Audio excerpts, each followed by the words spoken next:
Hello दोस्तों, हम class 10 social science का चैप्टर 3 डिस्कस कर रहे हैं और आज के इस वीडियो में हम राजस्थान में स्पेशल कौन-कौन से ट्राइबल मूवमेंट्स हुए, कौन-कौन से पीजेंट मूवमेंट्स हुए और प्रोजामेंटल मूवमेंट्स को डिस्कस करेंगे। देखो, जब हमारे यहाँ पर अंग्रेजों का शासन था 1947 से पहले, तो उस समय इंडिया के हर एरिया में कोई ना कोई मूवमेंट्स हुए थे।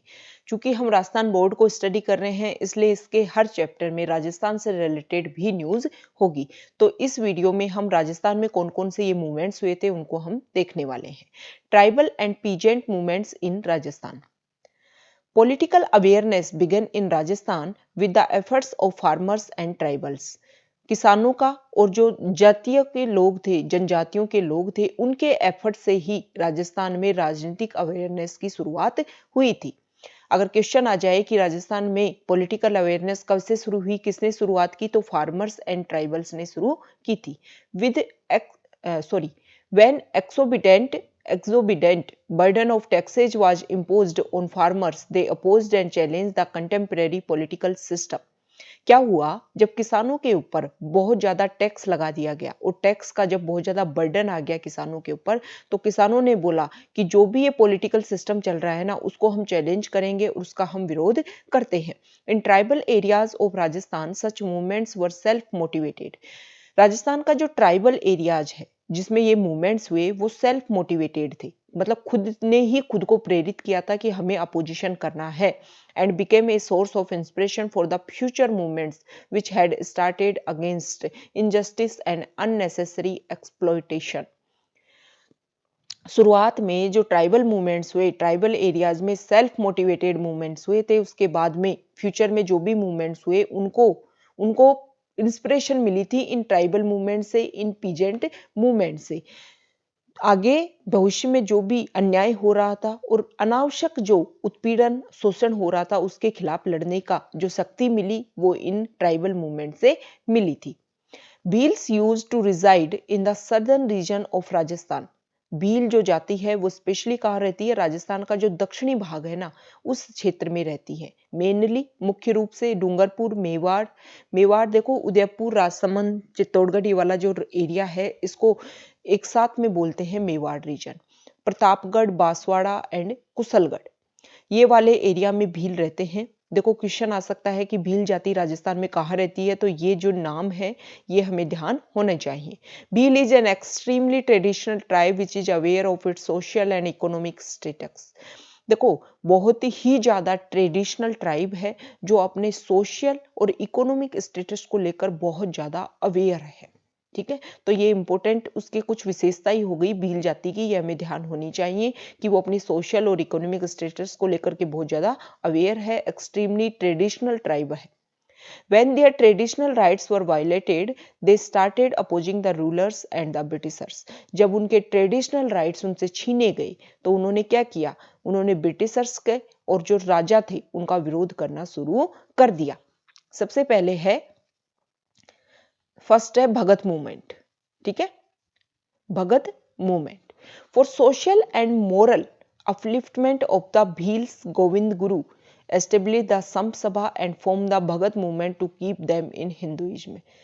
सबसे पहले भील जाति के लोगों का सोशल और मोरल अपलिफ्टमेंट के लिए गोविंद गुरु ने संप सभा की स्थापना की। तो क्वेश्चन आ सकता है कि संप सभा की स्थापना किसने की? तो गोविंद गुरु ने की थी।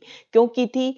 भील जाति के सोशल और मोरल अपलिफ्टमेंट मतलब उनको सामाजिक रूप से उनको ऊपर उठाना और उनके आदर्शों को ऊपर उठाने के लिए संप सभा की स्थापना की गई थी।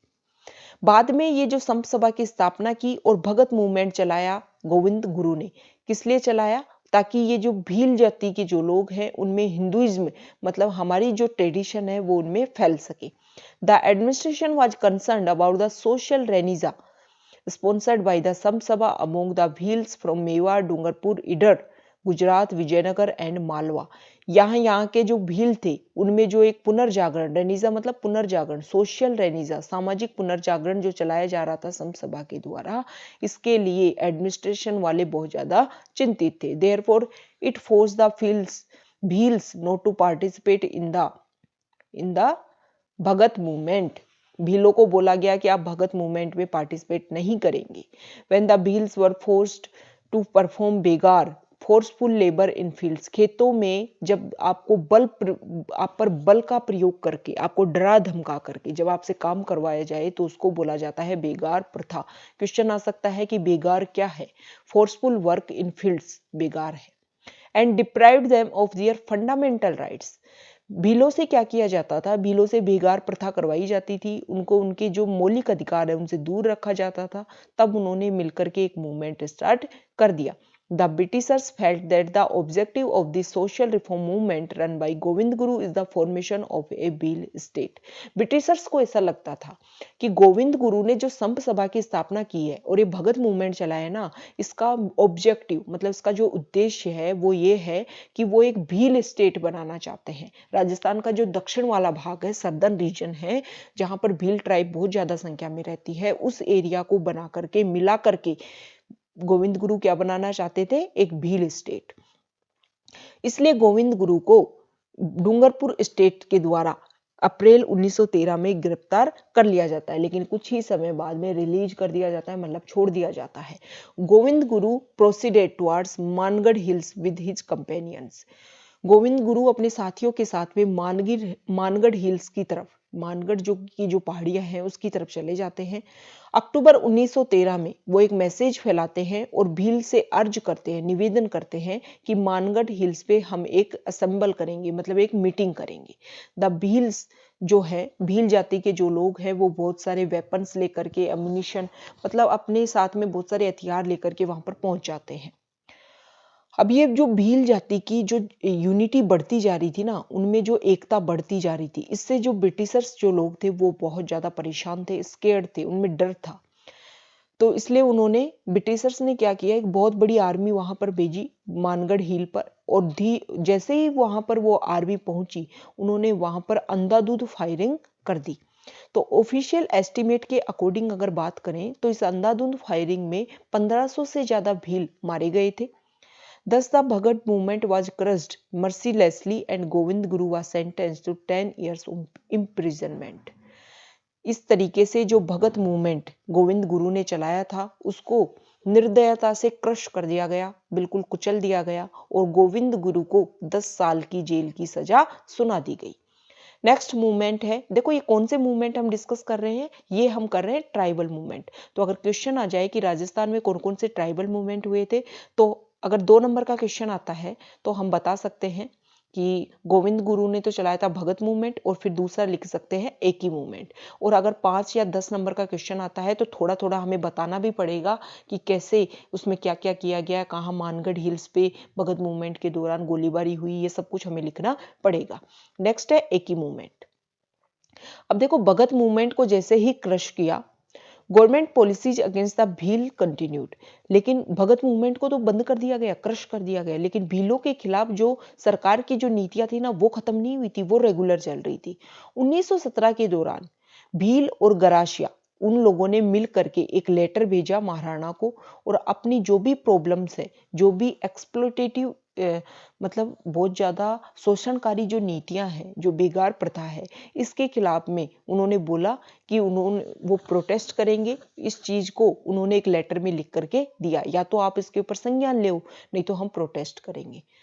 अब देखो जब उन्होंने लेटर लिखा और उस पे उनकी आशा के अनुरूप कोई परिणाम नहीं आया, तो भील जाति के लोगों ने फिर से मूवमेंट स्टार्ट कर दिया मोतीलाल तेजावत के अंडर।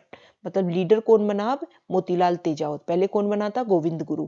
अब बने मोतीलाल तेजावत, और इस मूवमेंट को जाना जाता है एकी मूवमेंट के नाम से। तो एकी मूवमेंट कहाँ हुआ था, किसके लीडरशिप में हुआ था, कौन सी जातियों ने किया था, ये सब कुछ हमें ध्यान होना चाहिए। अब हम डिस्कस करेंगे राजस्थान में पीजेंट मूवमेंट। देखो ट्राइबल मूवमेंट मतलब जातीय जो आंदोलन थे, और पीजेंट मतलब किसान आंदोलन, दोनों अलग अलग हैं, ध्यान होना चाहिए। एक ही मूवमेंट और भगत मूवमेंट ट्राइबल मूवमेंट थे। अब हम डिस्कस करेंगे कि राजस्थान में पीजेंट मूवमेंट कैसे हुए, क्यों हुए, क्या कारण थे। देखो राजस्थान का जो राजनीतिक, सोशल और इकोनॉमिक जो स्ट्रक्चर है वो फ्यूडलिस्टिक है। फ्यूडलिस्टिक मतलब सामंतवादी परंपरा का रहा है। इस परंपरा में, इस संरचना में 3 टीयर होते हैं। 3 मतलब first year, second year, third year. सबसे पहले इसमें राजा होते हैं, राजाओं के नीचे जागीरदार आते हैं और जागीरदारों के नीचे किसान आते हैं। ये जो सिस्टम है ना, वो म्यूचुअल कोऑर्डिनेशन, इन सभी लोगों के बीच में आपसी आपसी सहयोग का एक कोऑर्डिनेशन है और उसके ऊपर आधारित है ये सिस्टम। लेकिन जैसे ही 19वीं शताब्दी जैसे ही खत्म होने वाली है, इनके जो रिलेशन थे, their relation remained cordial, but after the scenario of Rajasthan began to change, लेकिन जैसे ही राजस्थान में चेंज होना स्टार्ट होता है, ये सब कुछ खत्म होने लग जाता है। As a consequence different parts of Rajasthan had to face several peasant movements, और जैसे ही राजस्थान में चेंजेज आने लगते हैं, मतलब ब्रिटिशर्स का इंक्लूजन बढ़ने लगता है, उनका इंक्रोचमेंट इंक्रीज होने लगता है, राजस्थान में भी पीजेंट मूवमेंट्स डिफरेंट पार्ट्स में होना स्टार्ट हो जाते हैं। पीजेंट मतलब किसान, farmers. Following were the major reasons behind these movements. इन मूवमेंट्स के पीछे कई कारण थे, ठीक है। देखो, भील मूवमेंट हुआ था क्योंकि भील ट्रेडिशनल जाति है, उसमें जब चेंज किया जा रहा था इसलिए किया था।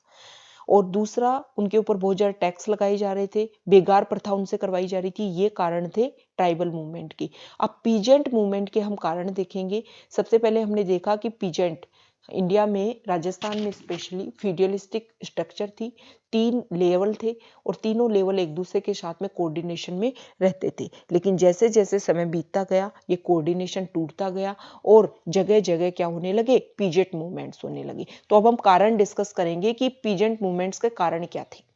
देखो, पहला तो कारण था, due to the influence of Britishers, the rulers did not pay attention to their subjects. The rulers and the Jagirdar assumed that their mere existence depended on the British rule. Therefore, the dependence of the ruler on the Jagirdar and dependence of the Jagirdar on the farmers continued to weaken.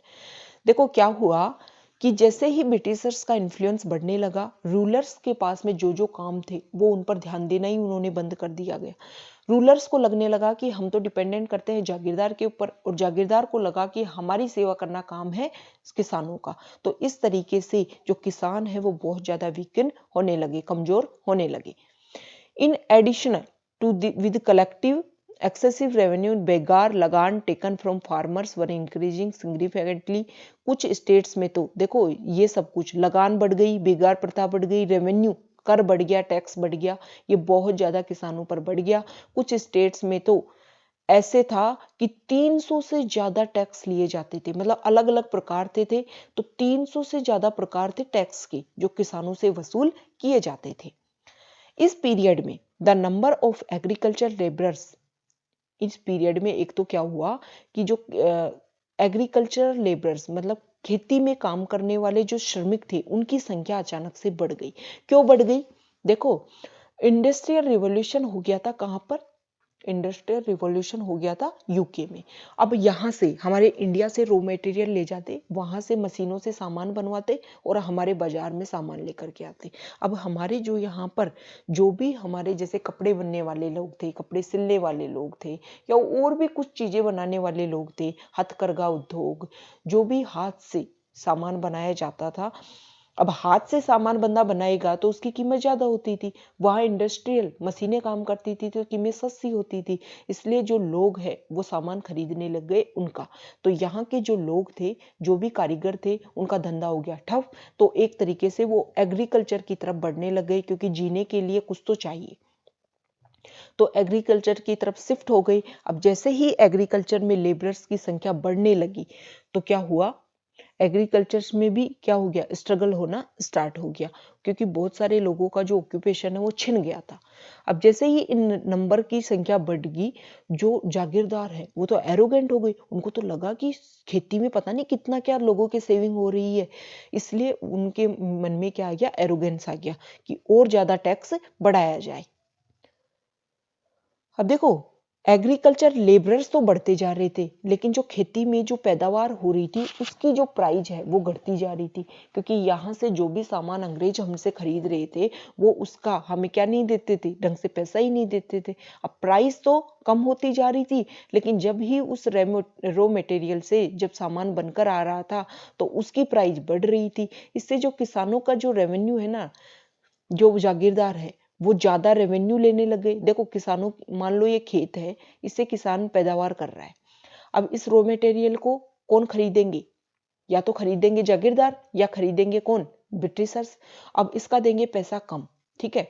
अब पैसे कम में इनसे खरीदा, दोबारा इससे ही सामान बनकर आता है, इन्हीं किसान को ये ज्यादा दाम में खरीदना पड़ता है। तो इनकम तो हो गई कम और खर्चा हो गया ज्यादा। तो एक तरीके से जो किसान है, अब किसानों के पास में जो जो पैदावार हुई उसका पैसा उनको ढंग का मिल नहीं रहा है। दूसरा, जो जागीरदार है उन्होंने टैक्स कलेक्शन ज्यादा इंक्रीज कर दिया, तो किसानों के पास में जो कर्जा है ना वो तो बढ़ता ही जा रहा था। मतलब उनके ऊपर जो प्रेशर है वो तो इंक्रीज ही होता जा रहा था। तो इस तरीके से ये सारे कारण बनते जा रहे थे पीजेंट मूवमेंट के। अब जैसे ही after adopting the British administration system, the kind and paternal outlook of the jagirdar towards the farmer change. जैसे ही जागीरदार राजाओं ने ब्रिटिश एडमिनिस्ट्रेशन के सिस्टम को अपनाया, जो दयालु और जो बिल्कुल ऐसे मानते थे कि हम ही किसानों के मतलब हमारे अंडर किसान तो पलते बढ़ते हैं ना, वो वाला जो आउटलुक था, जो व्यू था किसानों की तरफ जागीरदार लोगों का, वो खत्म हो गया, चेंज हो गया। और ये सारे कारण रहे इन राजस्थान में पीजेंट मूवमेंट्स की। तो हमें ध्यान रखना है, क्वेश्चन आ जाए कि पीजेंट मूवमेंट्स के क्या क्या कारण थे, तो ये सारे पांचों पॉइंट्स हमें लिखने हैं, ठीक है। याद करना है, समझना है और ढंग से उनको राइट डाउन करना है। इससे आगे के जो पीजेंट मूवमेंट कौन कौन से हुए उनको हम नेक्स्ट वीडियो में देखेंगे। ओके।